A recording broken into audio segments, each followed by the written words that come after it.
U nis për shtëpi, por disa banorë të lagjes Kalabria po pretendojnë se ky objekt gjatë zhvillimit të punimeve është kthyer në një xhami.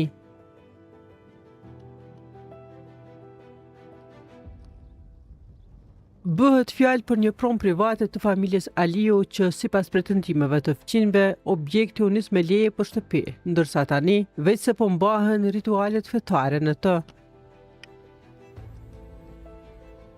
Sipas përfaqësuesit të banorëve të rrugës Sherif Jashari, avokatit Blerin Bajrami, ndryshimi i destinimit të këtij objekti është në kundërshtim me lejen.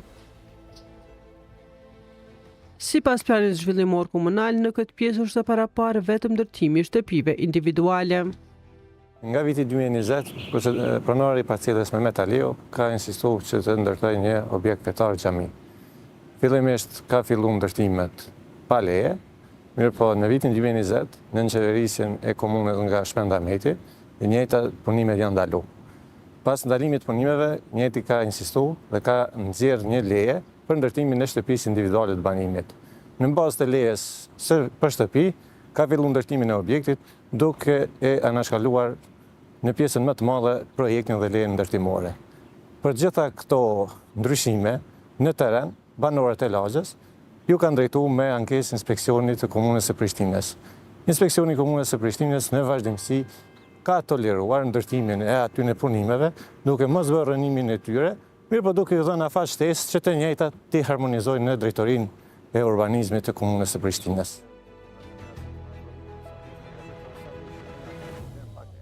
Sipas Bajramit, rasti tashmë është i paraqitur edhe në prokurori. Posëduesi i lejes ndërtimore, Mehmet Aliu, edhe pas nxjerrjes së vendimit të dytë të përkatësisht projektit të dytë, vazhdon punimet në kundërshtim me lejen. Banorët e lagjes, duke parë këto punime në kundërshtim edhe me projektin e dytë, paraqesin kërkesë në ankesë në drejtorinë e inspeksionit. Drejtoria e inspeksionit, si në të kaluarën, edhe tani nuk ndërmerr asnjë veprim lidhur me ankesat dhe në këtë mënyrë i lejon përfundimin e punimeve në kundërshtim me projektin. Banorët e lagjes paraqesin në prokurorinë themelore në Prishtinë një kallëzim penal. Pas paraqitjes së kallëzimit penal, inspektori merr akt vendim duke i ndaluar të gjitha punimet, duke i dhënë një afat prej 15 ditës që të hjek punimet të cilat kanë qenë në kundërshtim me lejen dhe me projektin ndërtimor. Pas vendosjes së akt vendimit dhe shiritave të objektit, brenda 3 dite, për arsye të panjohura, të njëjta shirita hiqen dhe vazhdojnë praktikimin e riteve fetare. Në një email të Bajramit drejtuar asamblistëve të Kuvendit Komunal dhe KTV-s është i bashkangjitur edhe një audio incizim, ku pretendohet se Agim Aliu, djali i pronarit të parcelës, ka dhënë rishfet për këtë leje prej rreth 8.000 eurove për inspektorin Bevi Lipa. Një gjë të tillë e kundërshton vet Agim Aliu, i cili është edhe vllai i zyrtarit komunal, Fadil Aliu, i cili thotë se është tentuar t'i merret rishfet, por që nuk i ka dhënë askujt. Ai thotë se kjo është pronë e tij dhe me të bën çka të doj, e madje edhe për inat të vet ankuesve. Ajo është pronë personale dhe çka dua bëj me të. Aja jap xhamis, aja jap kishës, ajo është pronë e imja personale. E kam të blerë dhe çka dua bëj me të. Ata banora kanë shtëpi edhe ata, a kanë leje, pos shtëpia ime ka leje. Për inati, për çka t'ju pengon atyre, aq kam për të bërë vetëm për inatet të tyre. Nuk është e vërtet që kam dhënë rishfet. Kanë tentuar të më marrin, por nuk kam pranuar të jap rishfet.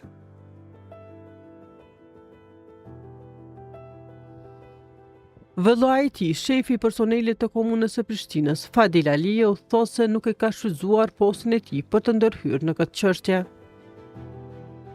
Se nuk ju keni thirrur prindin por mua. Ne jemi të ndarë.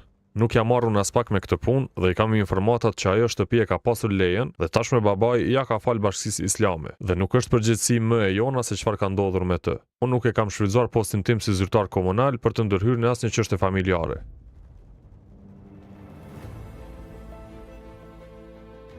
Por Hetem Sopjani nga Këshilli i Bashkisë Islame të Prishtinës thosë se këtë objekt e kanë marrë me qira, me qëllim të përdorimit për ushtrimin e ritualeve fetare.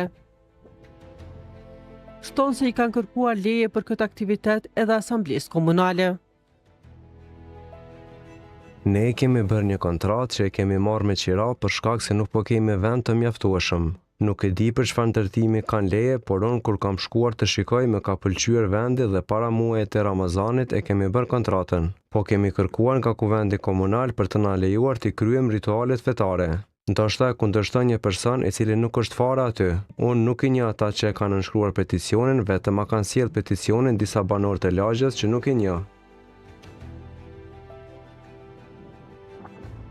Nga drejtoria e inspeksionit Bekim Brestovci thotë se janë vendosur shiritat për mos vazhdimin e përfundimit të këtyre punimeve në kundërshtim me lejen ekzistuese. Ka qenë njëri prej rasteve të para me të cilën jam përballë pas marrësime të postit të drejtorit të inspektoriatit.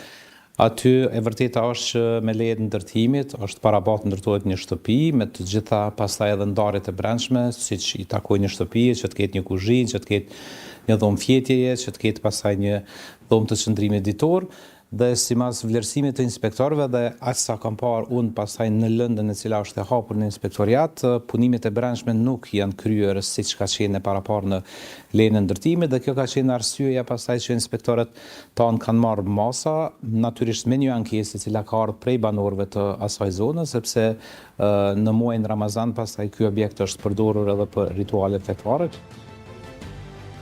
Sipas tij, inspektori Vebi Lipa nuk është i përfshirë në marrjen apo kërkim të rishfetit për këtë rast. Unë nuk besoj që ndonjëri prej inspektorëve, e aq më pak edhe inspektori Vebi Lipa i dolshoi në gjëra të tilla. Kemi dëgjuar disa deklarata të cilat kanë qenë publike, mirë po besoj që këto çështje pastaj janë çështje të prokurorisë dhe organeve të hetuesisë. Natyrisht nëse dëshmohet një gjë e tillë, ka konsekvenca për diçka të tillë, mirë po them në bazë të përshtypjeve të mia dhe sa e kam pa qasjen profesionale të inspektorit Vebi Lipaj, nuk besoj që diçka e tillë do mund të ndodhë. Ndryshe, koha ka dërguar pyetje edhe në drejtim të drejtorisë së urbanizmit, nga e cila nuk është marrë asnjë përgjigje.